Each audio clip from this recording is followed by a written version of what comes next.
Salam jumpa kembali saudara-saudariku yang terkasih.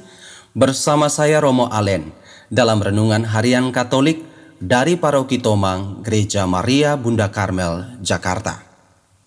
Saat ini, salah satu kebijakan pemerintah untuk menekan laju penyebaran COVID-19 adalah PPKM, pemberlakuan pembatasan kegiatan masyarakat. Sesuai dengan panduan pemerintah, PPKM itu sendiri memiliki 4 level berbeda dengan beberapa ketentuannya yang mengatur aktivitas sosial dan ekonomi masyarakat. Betapapun bertujuan baik, tidak semua masyarakat mau menerima PPKM. Ada yang berlaku kontra. Alasannya berkaitan dengan pekerjaan. Selama ini kebutuhan makan minum mereka dipenuhi dari hasil kerja harian. Bila aktivitas mereka terus-menerus dibatasi, maka perlahan-lahan mereka akan mati kelaparan. PPKM, kata mereka, memang dapat menghindarkan diri dari kematian akibat COVID-19. Tetapi, ketiadaan pekerjaan selama PPKM juga dapat menyebabkan kematian karena tubuh tidak kunjung diberi asupan gizi. Pemikiran semacam ini ada benarnya, sebab inilah realitas kehidupan. Untuk bisa makan, bekerja mesti didahulukan. Saudara-saudariku yang terkasih, bekerjalah bukan untuk makanan yang dapat binasa, tetapi yang bertahan hingga hidup yang kekal. Inilah nasihat Yesus sebagaimana tertuang dalam kisah Injil Yohanes, bab 6 ayat 24 sampai dengan ayat 35, pada hari Minggu biasa ke-18 ini. Yesus menasihatkan demikian kepada orang banyak yang mengikutinya, sebab mula-mula motivasi mereka untuk mengikuti Yesus adalah karena mereka telah kenyang. Dalam perikop Injil pada hari Minggu lalu, dikisahkan bahwa mereka diberi makan oleh Yesus hingga kekenyangan dari hasil mujizat penggandaan 5 roti jelai dan 2 ekor ikan.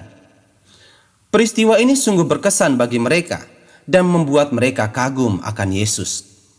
Namun sayangnya, terbersit ide yang keliru dalam benak mereka bahwa tanpa perlu bekerja, seluruh kebutuhan hidup mereka akan terpenuhi, asalkan tetap mengikuti Yesus. Pikiran semacam ini jelas menunjukkan mentalitas instan mereka. Mereka ingin bahagia, tetapi tanpa usaha. Mereka ingin selamat, tetapi tanpa perjuangan. Segalanya ingin dimudahkan, karena mereka tidak sudi bersusah payah. Berhadapan dengan kenyataan ini, Yesus pun mengingatkan mereka untuk terus bekerja. Hanya orang yang tekun bekerja yang mampu memperoleh hidup yang layak. Bersantai-santai dengan menjadi parasit pada perjuangan orang lain adalah tindakan yang sungguh memalukan.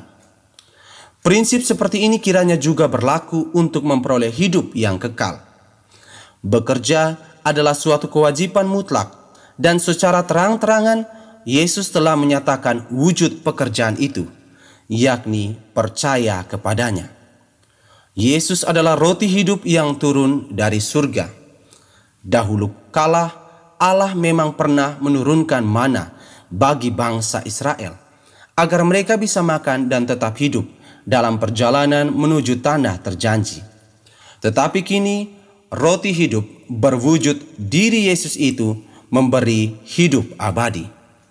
Maka barang siapa selalu berjuang untuk percaya kepada Yesus, sebenarnya ia telah perlahan-lahan menyantap roti hidup yang membawa immortalitas, hidup tanpa batas akhir, hidup bersama Allah. Karena itu, saudara dan saudariku yang terkasih, marilah tetap teguh percaya kepada Yesus, terutama mengimaninya sebagai roti hidup yang selalu kita temukan dalam perayaan Ekaristi. Ibarat PPKM, pandemi ini memang membatasi partisipasi aktif dan konkret kita dalam perayaan Ekaristi.